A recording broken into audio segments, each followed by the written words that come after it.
So hello guys, आप में से बहुत लोग ऐसे होंगे जिनको अगर 10 से 15 लोगों के सामने भी अगर बोलना पड़ता है तो उनके साथ क्या होता है, उनको पसीना आने लगता है, पैर उनके कांपने स्टार्ट हो जाते हैं, गला उनका सूखता है। ये सारी चीज़ें कब होती है गाइज? जब आपको इस बात से फियर होता है कि मैं इतने लोगों के सामने बोल रहा हूँ। जितने भी लोग अच्छे स्पीकर होते हैं वो इन चीज़ों से दूर रहते हैं। उनको देख करके ये चीज़ें आपको नहीं लगेंगी कि ये घबराए हुए हैं या ये डरे हुए हैं। गाइज, इस चीज़ को कहते हैं स्टेज फियर या पब्लिक स्पीकिंग फियर। और इस वीडियो के अंदर आपको कुछ ऐसी चीज़ें बताने वाला हूँ जिनको अगर आप ध्यान में रखते हैं, जिनको अगर आप फॉलो करते हैं, तो कम से कम जब आप कई लोगों के सामने बोलोगे, स्टेज के ऊपर जाकर के बोलोगे, तो आपको फियर नहीं लगेगा। या फिर मैं ये कह सकता हूँ, you can avoid the things. आप उस फियर को या उन चीज़ों को ध्यान रखते हैं, तो उन चीज़ों को आप अवॉइड अगर करते हैं तो क्या होगा, तो आपके अंदर से वो फियर निकलेगा। और दूसरी चीज़, अगर वो फियर नहीं भी निकलता है तो कम से कम सामने वाले को आपको देख करके ये नहीं लगेगा कि आपके अंदर फियर है। और जब आपको ये फील होता है कि सामने वाला आपको ये देख करके नहीं महसूस कर रहा है कि आपको फियर लग रहा है, आप डर रहे हो, तो फिर आपकी जो स्पीकिंग स्किल्स है वो निखर करके बाहर आएगी।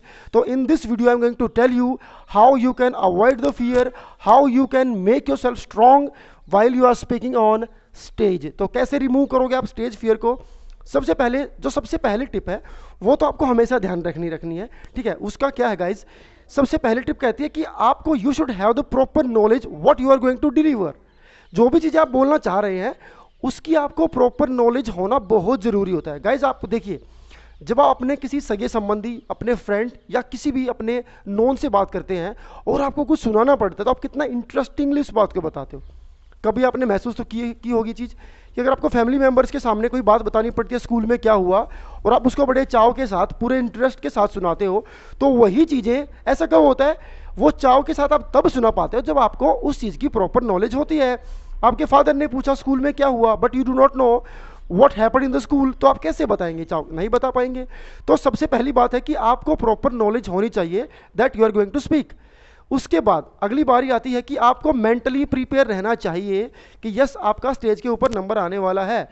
बहुत बार ऐसा होता है गाइज कि जब आपको स्टेज के ऊपर बोलना होता है, आपका नंबर आता है बोलने का, तो आपको पता होता ही है कि आज मुझे बोलना है।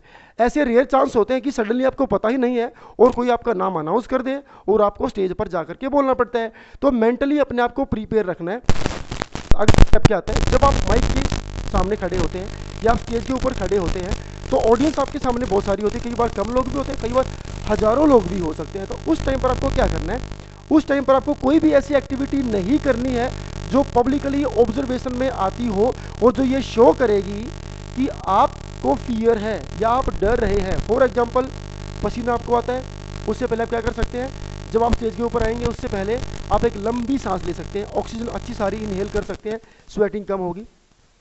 ऐसे हाथों को करना, पैरों को हिलाते रहना, या अपने जेस्चर्स ऐसे कर लेना कि आपको देख करके लगे कि आप नर्वस हो। तो ये सब चीज़ें आपको नहीं करनी है on the stage. When you are on the stage you have to avoid these kind of things जिसको देख करके लगे कि आप डरे हुए हो। क्योंकि जब आपको ये फील होता है कि सामने वाला मुझे ये समझ रहा है कि मैं डरा हुआ हूं, तो आपका कॉन्फिडेंस ऑटोमेटिकली डिक्रीज हो जाता है और आपको जो आता है उसको भी आपके दिमाग से वो चीज़ें भी गायब होने लगती हैं।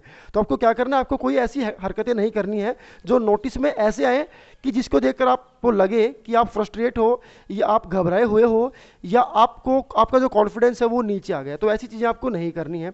उसके बाद गाइज अगली बात आती है, you can have the things that you are going to deliver on a page. आपको जो भी बोलना है आप उसको पेज के ऊपर लिख करके रख सकते हैं।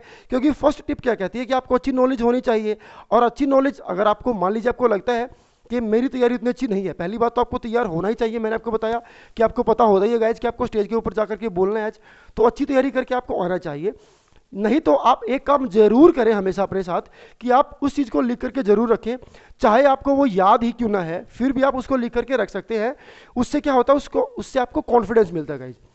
उससे आपको ये कॉन्फिडेंस मिलता है कि अगर मैं भूलूंगा तब भी मैं नहीं भूलूंगा। मीन्स कि अगर मैं भूल भी गया तब भी मेरे सामने ऐसा सोर्स होगा जिसको देख करके मैं इस चीज़ को बता सकता हूँ और आप नर्वस उसके बाद नहीं होगे। उसके बाद अगली चीज़ आती है कि आपको ये कॉन्फिडेंस, ये मेंटली प्रिपरेशन रखनी है कि मैं लोगों के सामने बोल रहा हूँ। और ये चीज़ हेजिटेशन जिसको बोलते हैं, हेजिटेशन कब रिमूव होगी गाइज? जब ये पहले के सारे स्टेप आप पूरी तरह से फॉलो करोगे, आपको अच्छी नॉलेज होगी, आपका पूरा फोकस होगा, आप ऐसी हरकतें नहीं करेंगे। जब ये सारी चीज़ें होंगी और जो भी लोग आपके सामने बैठे हैं वो आपको ऐसे नोटिस करेंगे कि आप अच्छे से बोल रहे हो, तो ऑटोमेटिकली आपका जो कॉन्फिडेंस लेवल है वो इंक्रीज होना स्टार्ट हो जाएगा। और जैसे ही आपका कॉन्फिडेंस इंक्रीज होगा, समझ लीजिए आप अच्छे स्पीकर बन गए। जितने भी दुनिया में लोग अच्छे स्पीकर होते हैं वो ये सब चीज़ें फॉलो करते हैं। वो अपना डर दूसरों के सामने शो नहीं होने देते हैं on the stage. When they are on the stage वो ऐसी कोई चीज़ नहीं करते हैं जिससे कि सबको लगे कि ये इंसान डरा हुआ है। चाहे वो नरेंद्र मोदी है या दुनिया के सभी बड़े बड़े स्पीकर हैं, वो अपना डर जाहिर होने ही नहीं देते हैं।